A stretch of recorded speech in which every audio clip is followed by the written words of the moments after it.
Então, esse é um caso interessante que eu levei algum tempo até para compartilhar, né? Eu primeiro queria a anuência, né, de pares, né, de colegas, porque é uma coisa inédita, né?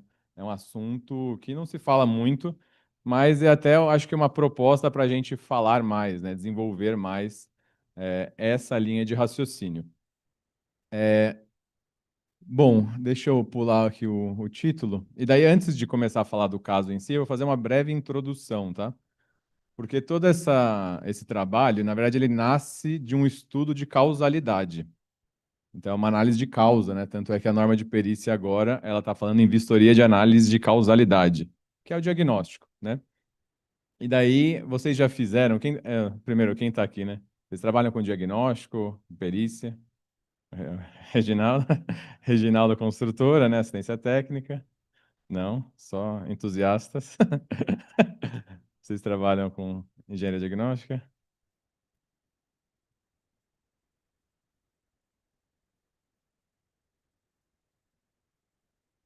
Tem elaboração de laudo, tá. Você trabalha na área? Entusiasta. Tá bom, muito bem. Então, a pergunta, né, até para quem está no online, é uma pergunta talvez reflexiva, né? Se você já fez análise de causalidade ou de causa. Na verdade, a gente faz isso o tempo todo, né? Ah, eu estou espirrando agora. Ah, qual foi a causa?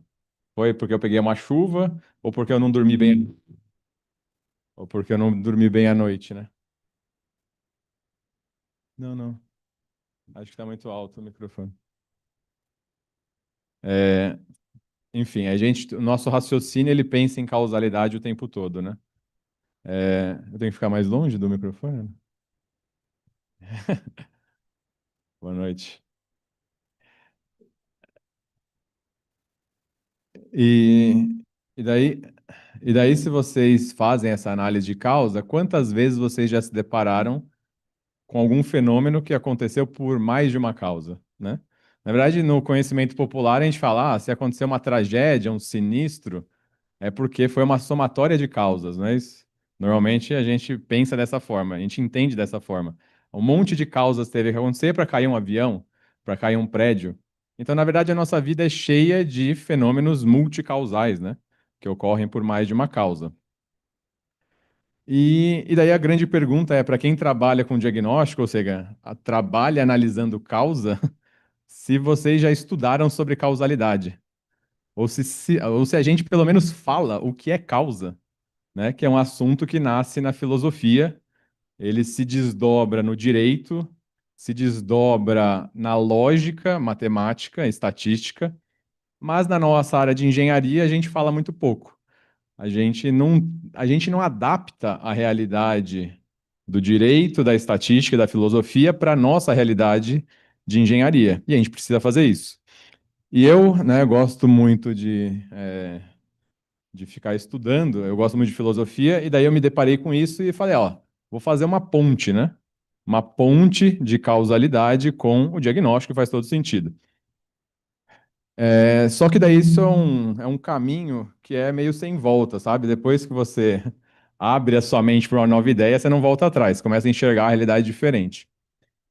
E no começo parece que você não sabe nada. Eu vou mostrar algumas coisas aqui que talvez fale, nossa, o que que eu fiz? Fiz tudo errado na minha vida até hoje, né? Porque, na verdade, a gente ignora um universo que pode se abrir quando a gente começa a estudar uma área que não é a nossa. E nem tudo é óbvio. Muita gente pode falar, esse slide está aqui porque às vezes a gente pode pensar, não, causalidade é óbvio, né? Eu dei um murro na mesa, a mesa quebrou porque eu dei um murro. Mas será que essa mesa já não estava frágil por algum motivo? O que te levou a dar o soco na mesa? Porque você deu o soco na mesa, né? Então, tem várias questões que a gente acaba não pensando, só simplifica muito a realidade e às vezes a gente pode errar. Isso pode ser irrelevante no dia a dia, mas se você está lidando com um diagnóstico para recuperar um prédio porque está envolvendo segurança das pessoas, ou se você vai definir se uma pessoa vai ter que indenizar a outra, ou se uma pessoa vai ser presa ou não, você tem que fazer isso de forma séria, sistemática e com menor chance de erro possível, certo? E daí por isso que eu comecei a ver, eu preciso estudar isso melhor. Porque, infelizmente, quem trabalha com perícia, dificilmente a gente tem o feedback do nosso erro, né? Eu fiz lá, identifiquei a causa. E aí? Como que eu sei se eu acertei ou não? Se eu indiquei uma solução de reparo, não necessariamente ter retornado o problema é porque eu errei o diagnóstico. Normalmente a gente vai falar, não, o cara executou o reparo errado. Mas normalmente esse feedback é muito demorado, né?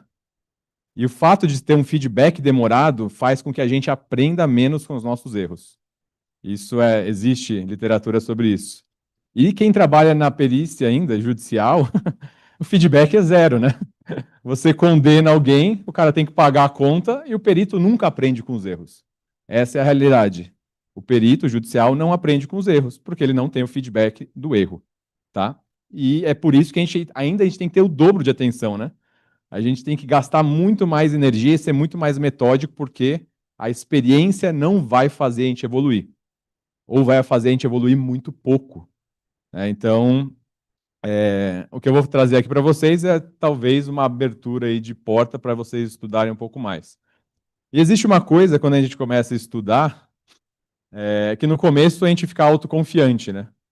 Tipo, eu estudei um pouco, abri uma porta, tipo, do que eu não conhecia, então eu já sei tudo.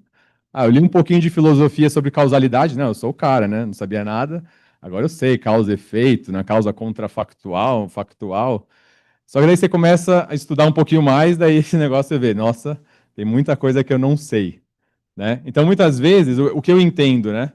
A gente pode estar no nível, eu faço o diagnóstico, achando que a gente faz o diagnóstico bom, ou que a gente delimita a responsabilidade de forma adequada.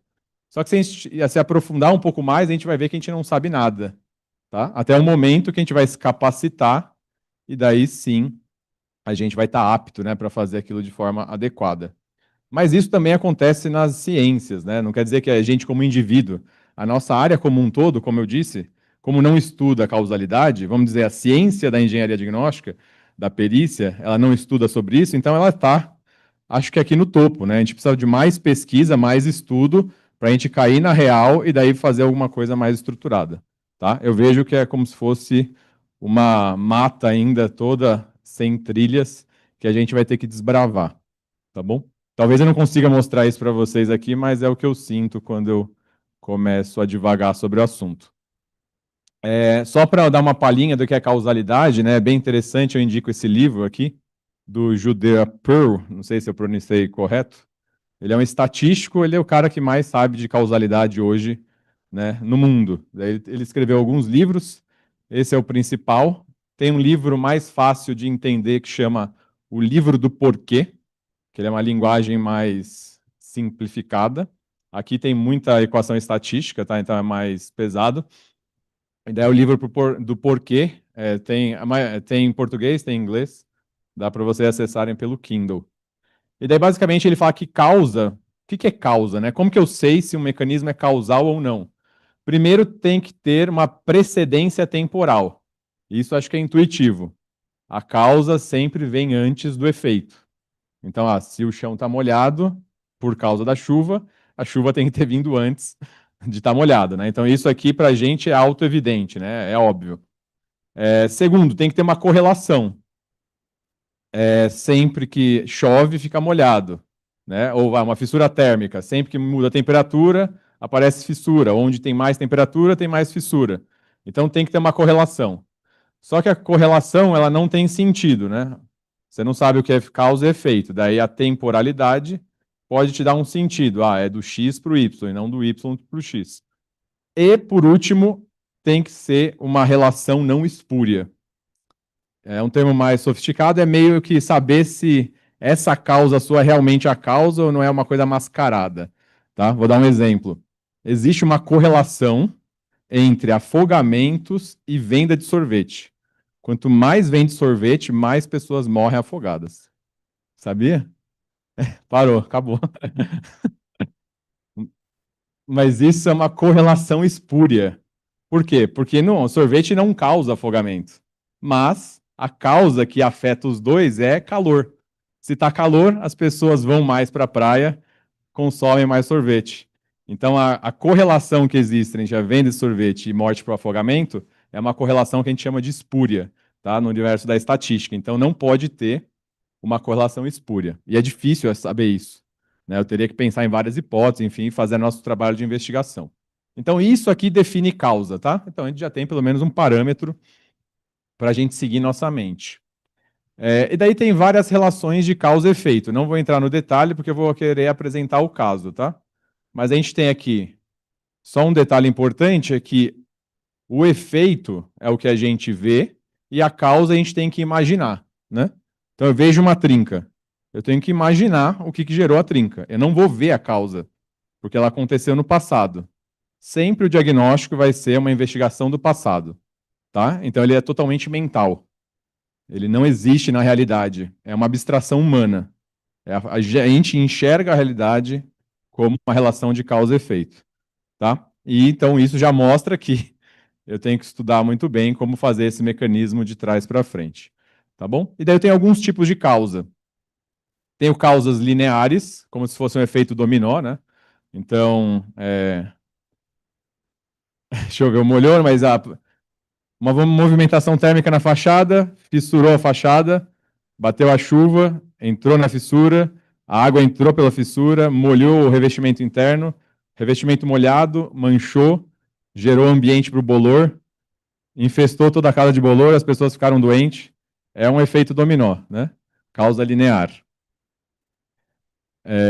Eu tenho também um fenômeno de causa com efeitos múltiplos. Então, eu dei uma pancada, eu soltei uma garrafa no chão, simultaneamente a soltar a garrafa, estourou a garrafa e estourou o piso. Então, uma queda do objeto gerou mais de um dano. Então, efeitos, multi-efeitos, né? Não tem um nome muito bom para isso. E tem o efeito multicausal. Então, tenho uma fissura na minha casa decorrente de uma obra. Isso foi pela escavação do terreno, foi pela vibração dos caminhões, foi porque minha casa já tinha uma condição pré-existente de fragilidade, porque ela não tinha projeto, né? Não tinha teto, não tinha nada. Então, veja, eu tenho várias causas para gerar um efeito. E aqui, que, nesse universo da causalidade, que a gente vai entrar, tá? Não só nesse, mas em um, por isso que eu estou fundamentando. É uma causa que não existe na realidade, é uma causa que o ser humano inventou. E principalmente o direito inventou, que é a causa por omissão. Então, vão te falar assim, ó, você pode prender uma pessoa porque ela não prestou socorro num acidente, não pode? Então, na verdade, está prendendo ela porque ela poderia ter salvado a pessoa do acidente. Então, você está prendendo a pessoa por algo que ela não fez, né? Então, ela não fez. Então, você está falando, ó, você tem homicídio culposo porque você não salvou a pessoa, não porque você matou. Não foi uma ação, foi uma omissão, um não fazer. Então, causas omissivas, ela só existe no direito. Na realidade física da engenharia, não existe. Só que a gente acaba usando causa por omissão como diagnóstico de engenharia. Por exemplo, falta de manutenção, falta de verga. Não foi a ausência de verga que gerou fissura. Ela talvez evitaria a fissura, mas ela não pode ser a causa, né? Então, na verdade, o pensamento de uma causa omissiva, ele é o seguinte, ó, tem um agente, uma causa X que gerou o efeito Y. E daí você tem um cenário hipotético onde, se você tivesse feito uma ação Z, geraria outro resultado. Tudo bem? Então, o nome desse negócio aqui, desse raciocínio que a gente vai ter que ter agora, para entender o meu case, é o seguinte: a gente culpa pessoas por coisas que elas não fizeram, tá? No direito. Só que daí, pensando em diagnóstico, é muito mais difícil, né? Como que eu vou reconstruir um fenômeno causal que nem existe na realidade? Ele é abstração pura. Ele é abstração pura, ele é mente pura. É muito complicado porque a gente não tem procedimento para isso, entenderam? A gente não tem método para isso. Como que eu refaço um cenário hipotético que não aconteceu de forma que outra pessoa, outro profissional faça da mesma forma? É isso que é engenharia, você conseguir fazer isso independentemente do engenheiro, né? Eu não posso criar um método meu, um pensamento meu, sendo que outras pessoas não vão pensar igual. Na verdade, o sistema humano funciona porque existe uma coisa que se chama intersubjetividade. Tipo as leis, né? As leis não existem objetivamente. Elas existem só na mente humana. Se todo mundo morrer, não existe mais lei. Então é uma relação intersubjetiva. A subjetividade de todos convergem para uma mesma coisa. É assim que o diagnóstico contrafactual ou de causas omissivas deve ser. E para isso a gente precisa de diretrizes.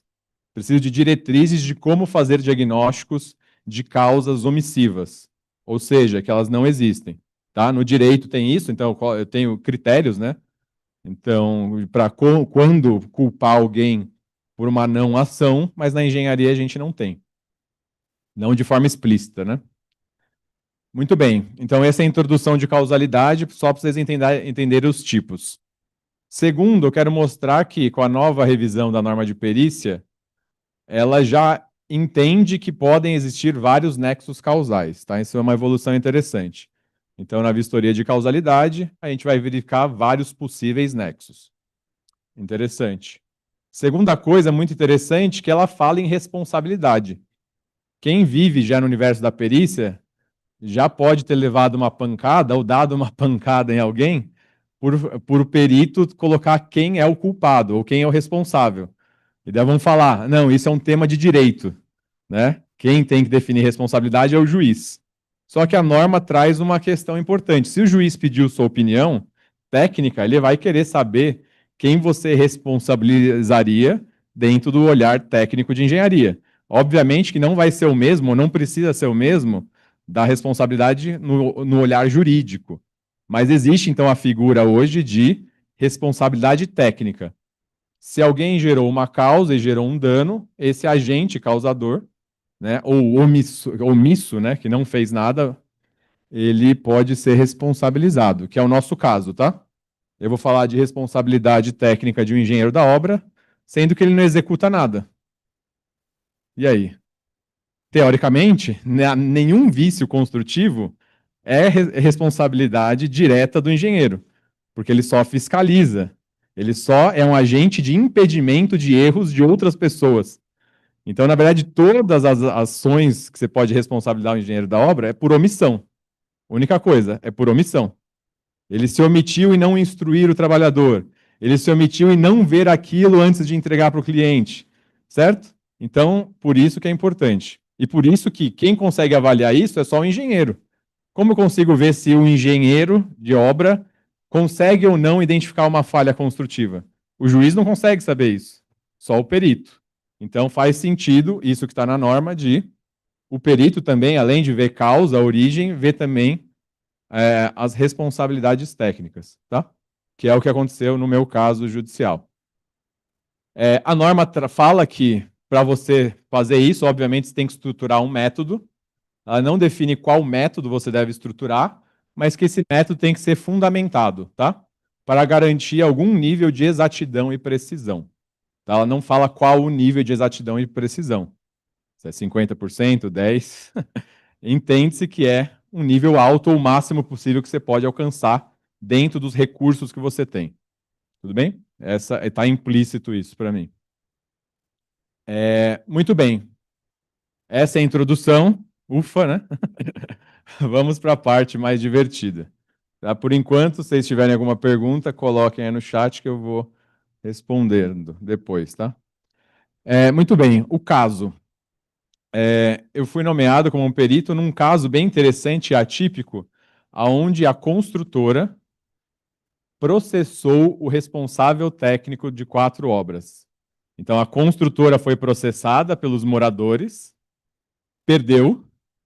E daí ela falou assim: não, mas a culpa não é minha, a culpa é do engenheiro responsável técnico. E fez uma ação de regresso para o engenheiro responsável técnico. Certo? E daí tem todo sentido, né? Se ele era o responsável, eu contratei ele para ser o responsável.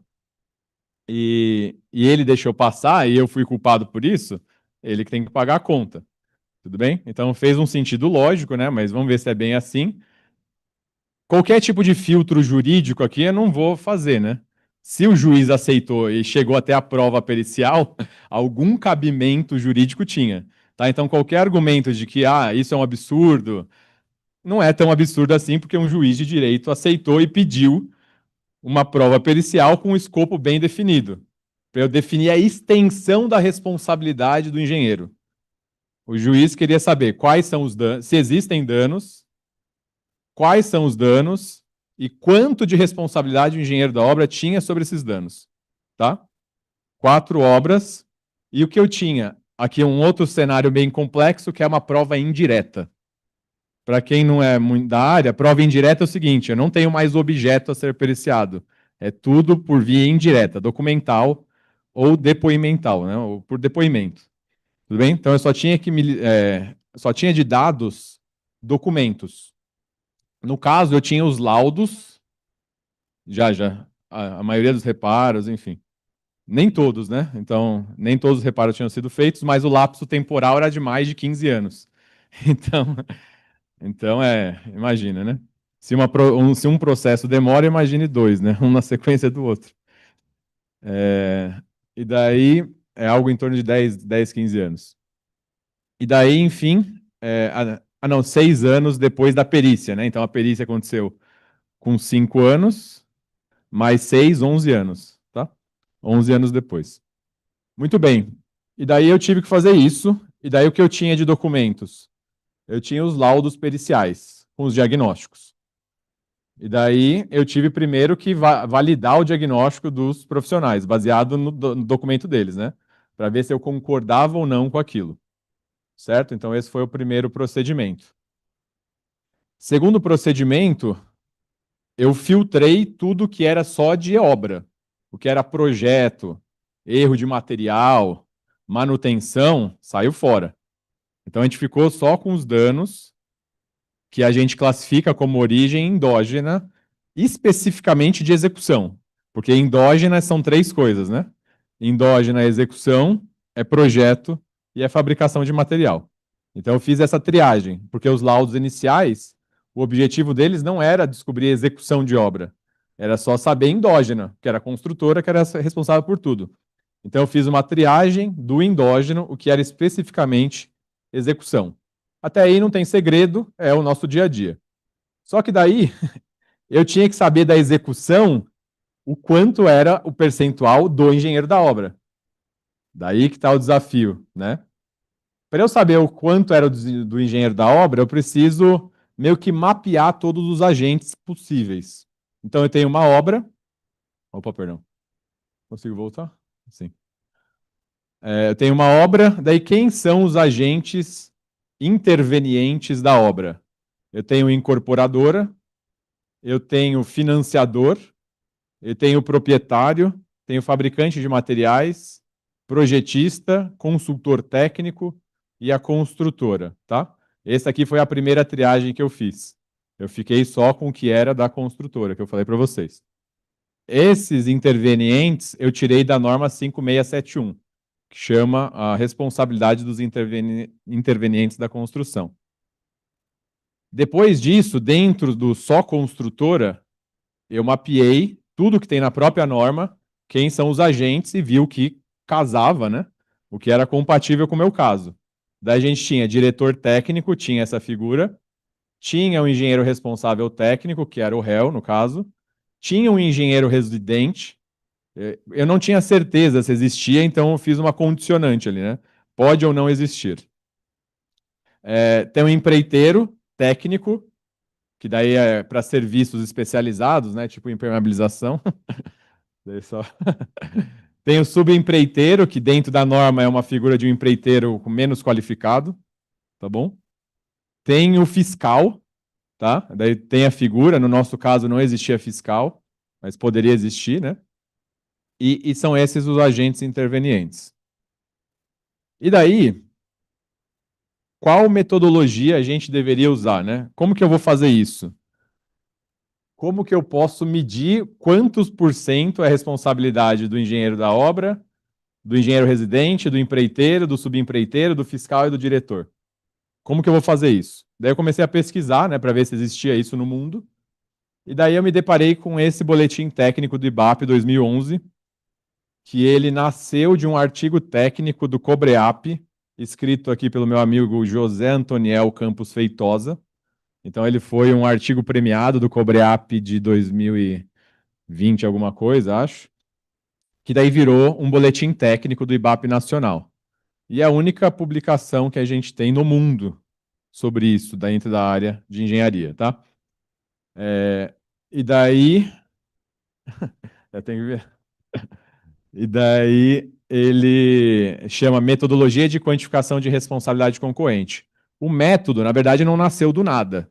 Ele pegou um método de tomada de decisão, que chama AHP, e adaptou para análise de responsabilidade no viés contratual dele, né? Análise de contratos. Tudo bem? E daí eu dei uma lida nessa norma.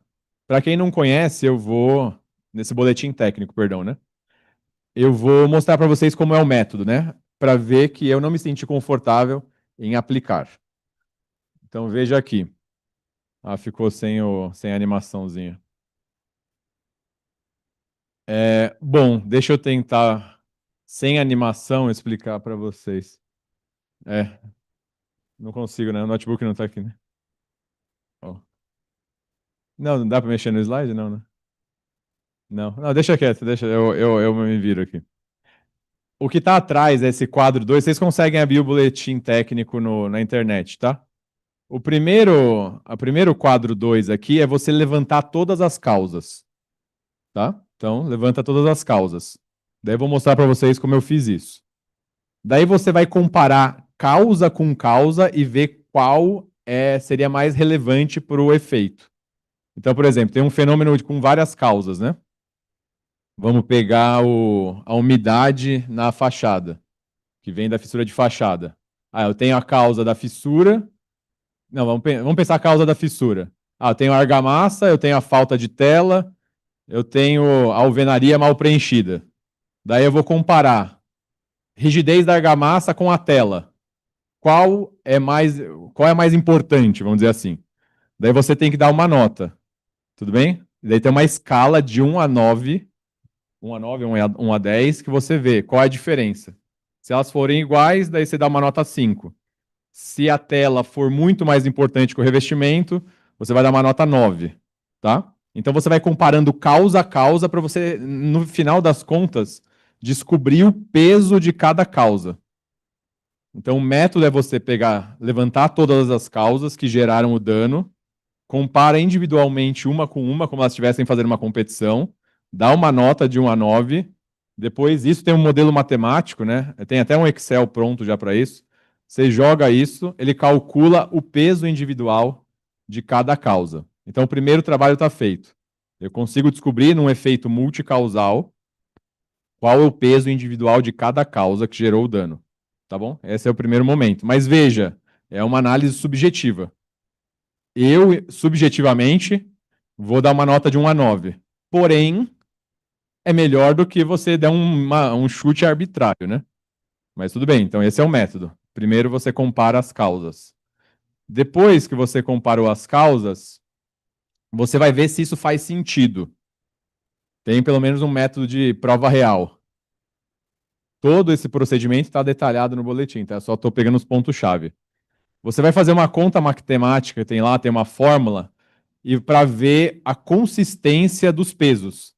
Porque o peso que você dá, como que você compara uma com outra, ele não pode se contradizer quando você comparar essa mesma causa com outra, né? Então, por exemplo, da tela. Se eu dei um peso muito grande para a tela versus o reboco, e depois eu falei que o reboco é muito melhor, é muito mais importante que a junta da alvenaria, e depois falar que a junta da alvenaria é muito melhor que a tela, tem uma incoerência, né? Você se contradisse.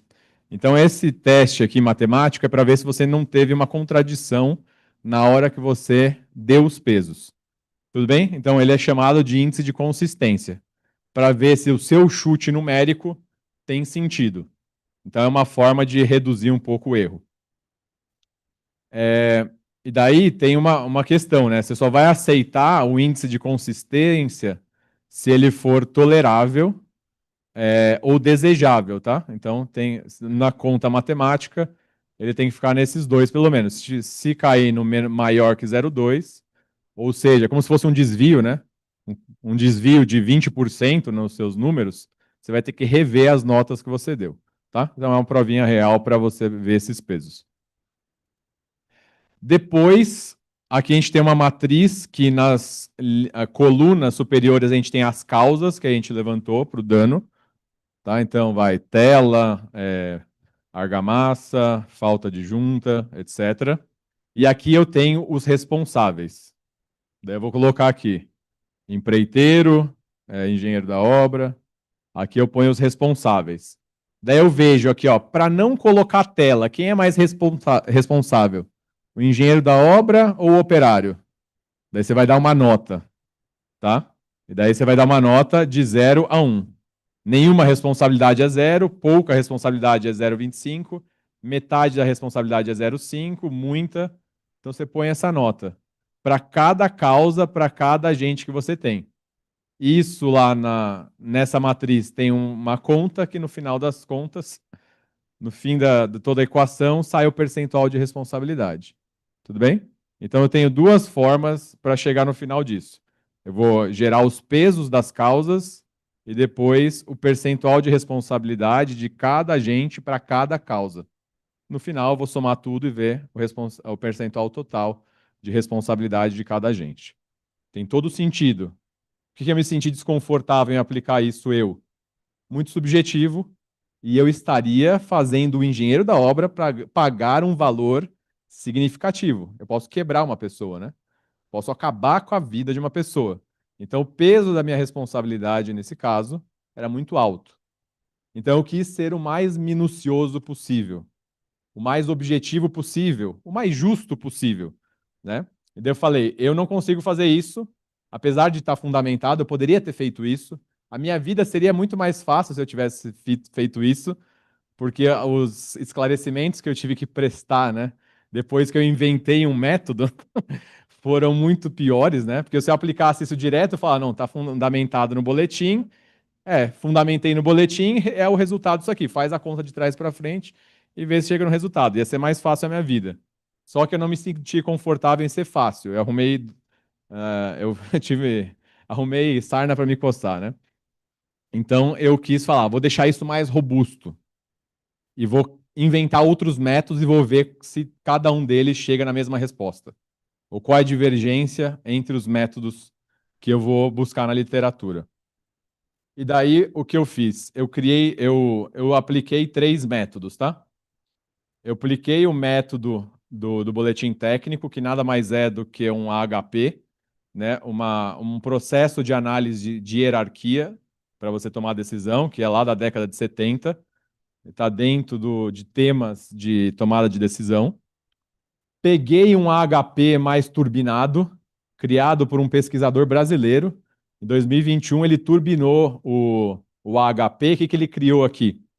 Ele fez um mecanismo automático para ponderar os pesos das causas, com base numa distribuição normal, uma curva de Gauss, por isso que chama gaussiana, tá? Então, você joga os valores e daí ele calcula automaticamente os pesos baseado numa distribuição normal. Então eu quis comparar os dois resultados, tá?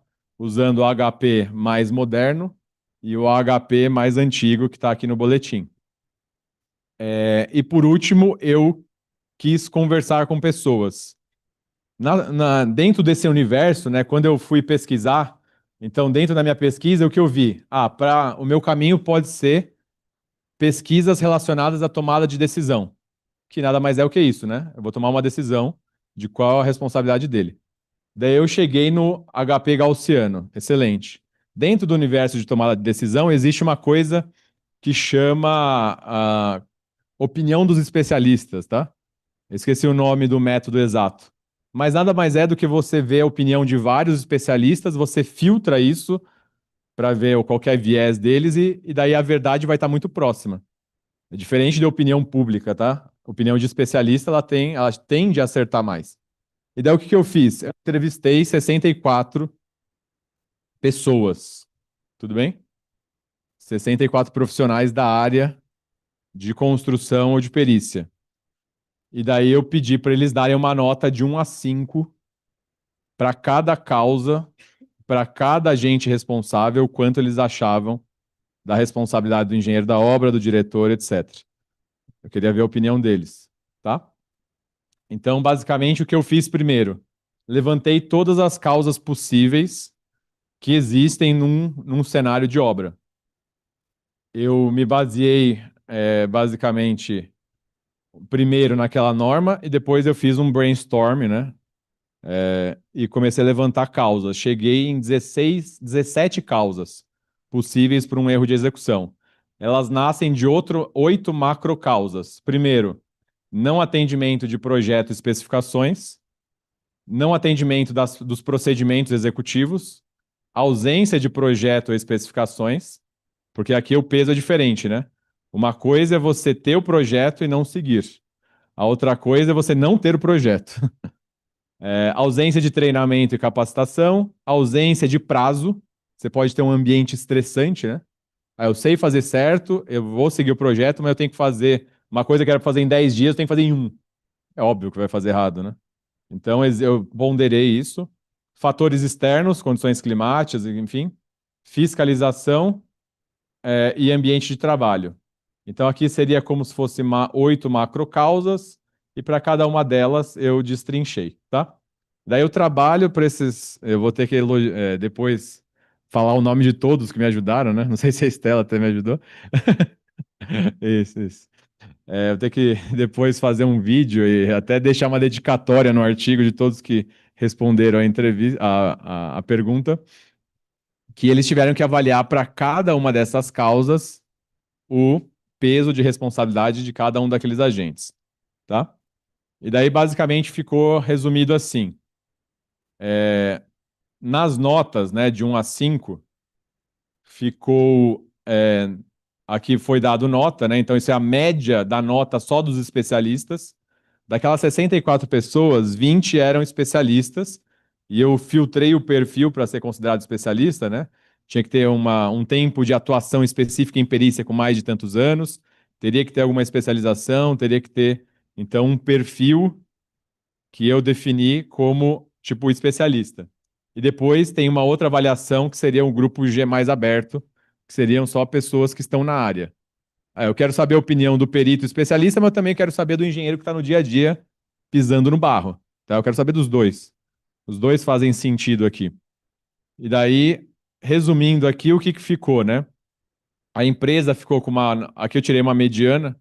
A empresa ficou com uma nota 5, diretor 4, engenheiro 4, engenheiro residente 4, mestre 3, empreiteiro técnico 3,5, subempreiteiro nota 2, fiscal 2, tá? Então, tirando a mediana de todas as vertentes, ou seja, o quanto cada um desses pode ser responsável para cada uma dessas macro causas, chegou nesse resultado. Depois peguei, daí só para vocês verem aqui como que ficou a distribuição, nesse gráfico para mais bonitinho, né? O fiscal, subempreiteiro, eles ficam menos responsáveis, a empresa fica totalmente responsável e um pouquinho aqui no diretor, o responsável técnico e o residente. Tá bom? Fica no meio do caminho, mais ou menos. Público geral chegou num valor muito parecido, quase idêntico, ok? Quase idêntico, então não mudou quase nada. Ficou praticamente a mesma coisa aqui no gráfico. Eu avaliei se tinha coerência, né? Eu precisava ver a variância das respostas. Ou seja, qual era a dispersão disso, né? Se as pessoas estavam mais concordando ou mais discordando. Daí eu usei essa ferramenta aqui, que é uma ferramenta de análise de concordância de Kendall W, né? E daí ele é uma questão matemática, daí deu grau de concordância moderada. Não deu alta, mas deu moderada, ou seja, eu posso usar os resultados, tá, dessa pesquisa. Bom, daí outra coisa que eu fiz, que não estava lá nos métodos, mas era como se fosse a mesma coisa da entrevista, que era um mecanismo de controle que eu queria saber se a pessoa que deu a nota, ela estava dando a nota de forma consciente ou ele estava dando a nota chutada. Tipo, marca todas as primeiras. Daí a última pergunta era: qual é o percentual de responsabilidade que você acha do diretor, da empresa, do engenheiro? Era só para falar isso. De 0 a 100, me dê o número do percentual de responsabilidade que você acha. É como se fosse uma pesquisa de opinião apenas, tá? E daí deu esse resultado dos especialistas e da avaliação do público geral.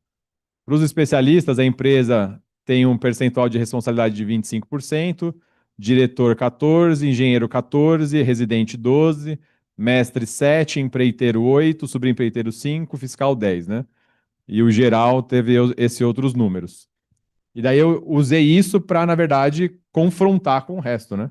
Eram mecanismos de comparação para ver se pelo menos o castelo de cartas parava em pé.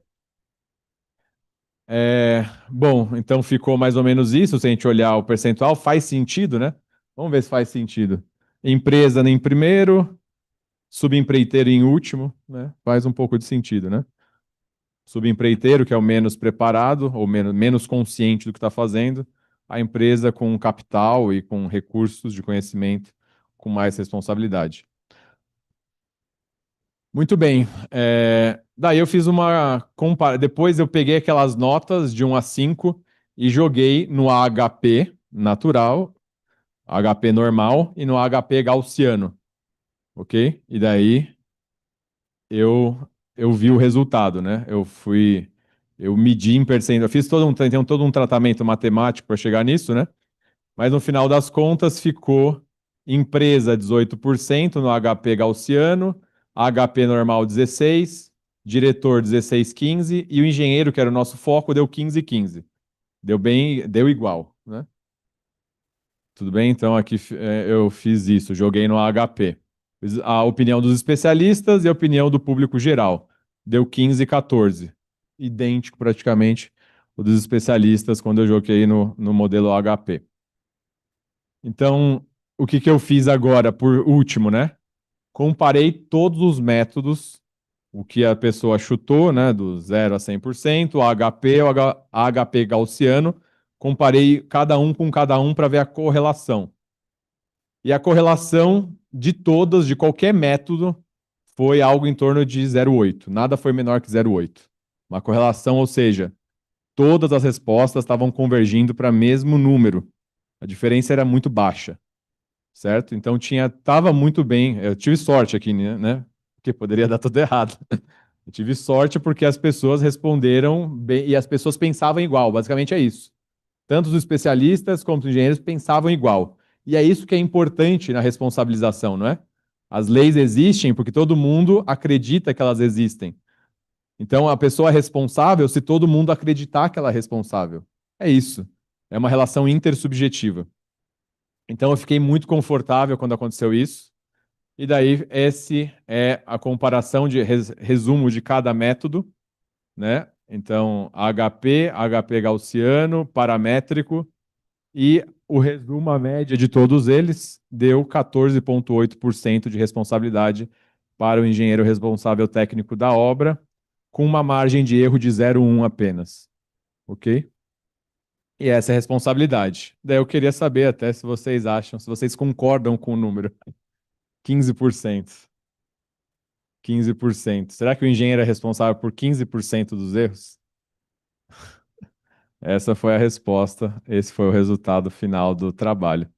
Tá bom? É isso. Daí fica